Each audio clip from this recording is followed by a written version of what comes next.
Bestecilerin maaşsız işle çalışmaya başlamaları aslında çok kısa bir dönemden bahsediyoruz. 18. yüzyılın sonunda, şimdi anlatacağım nasıl oluştuğunu, bir freelance ortamı oluşuyor. Beethoven gerçekten tam bir freelance bestecisi. Yani Beethoven hiçbir maaşlı işte çalışmadı. 1800'lerin hemen başından 1820'lerin ortasına kadar bir besteciden bahsediyoruz. 19. yüzyılda yaygın olarak freelance çalışan besteciler var. Ama 20. yüzyıldan sonra, yani günümüzde de yok artık. Günümüzde besteciler üniversitelerde maaş alarak çalışıyorlar. Sanat müziği konuşuyorsak eğer, pop müzik değilse, bugün maaş almayan bestecilerin herhangi bir enstitüye, bir eğitim kurumuna, üniversiteye veya bir konservatuvarda çalışmayan besteci elin parmağını geçmez yani. Şimdi 19. yüzyılda ne oldu o zaman?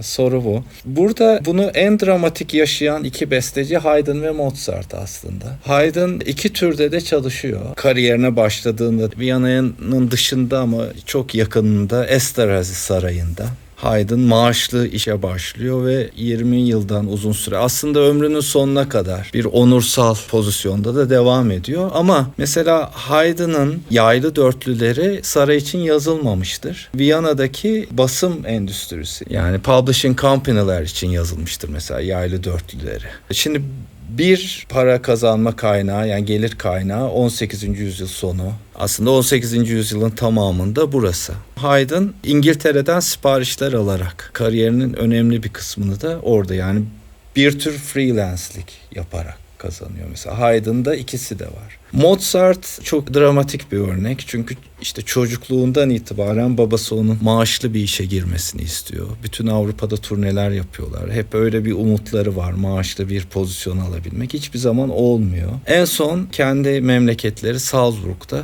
maaşlı bir işe giriyor ama orada da bazı sorunlar yaşıyor Mozart ve kovuluyor aslında. Ve kendi istediği şey Viyana'ya gidip kendini göstermek. Yani Mozart'ın son 10 yılı freelance olarak geçiyor. O zaman şunu anlamaya çalışalım. 18. yüzyıl sonu, 19. yüzyıl başında bir besteci nasıl para kazanabilir maaş dışında? Özel ders verebilir. Yayıncı şirketler, publishing company'lerle notalarının basımından, gelirinden para alabilir. Başka yok diyeceğim ama orada büyük bir kapı açılıyor. Biz bugün klasik müziği daha çok çalgısal müzik olarak düşünüyoruz. Bu biraz Beethoven'ın getirdiği bir tür devrim. Devrim derken yani büyük bir değişim. Aslında Haydn'la beraber senfoni denilen tür ciddi sanat müziği olarak algılanmaya başlıyor. Yani Haydn ve Beethoven'ın böyle bir büyük devrimsel bir dönüşümün öncülüğünü yaptığını söylemek gerekiyor. Şimdi burada lafı nereye getirmek istiyorum? Bu iki büyük besteci dışında 18. ve 19. yüzyılda bir bestecinin gerçekten isim yapabileceği, şöhret olabileceği ve para kazanabileceği alan çalgısal müzikler değil. Senfoni veya konçerto değil. Ne olabilir? Opera.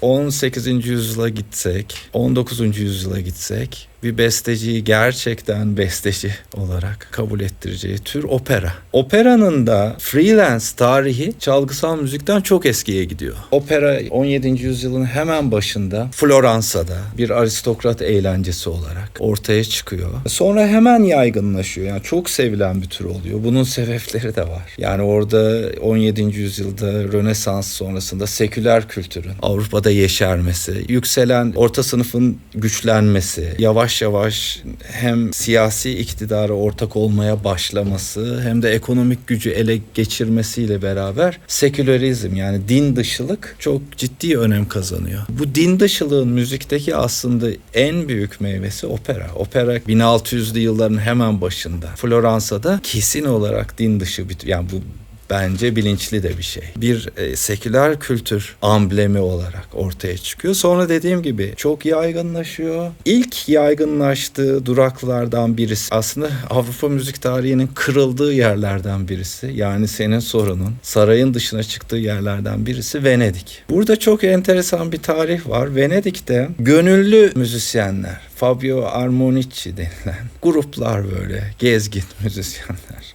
Biraz burası gibi yani. Bu işi gönülle yapmak isteyen İnsanlar yavaş yavaş Venedik'te toplanmaya başlıyorlar. Neden?